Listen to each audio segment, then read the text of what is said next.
for Saudi now. We're talking about 2 million people in a tiny, tiny space at the same time over a 5-day period.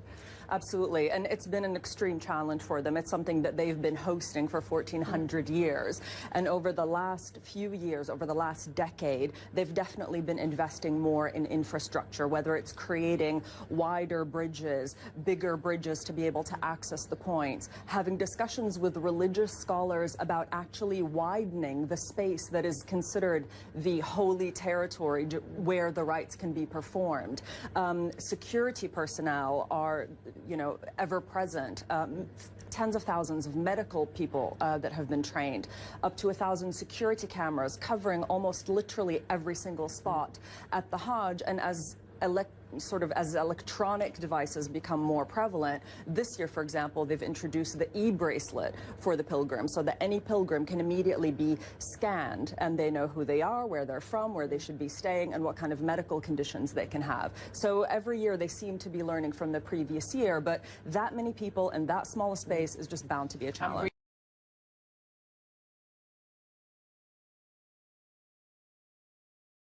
It's the sense of the diversity. There isn't a language that isn't being spoken. There's literally people from almost every country in the world, every ethnicity.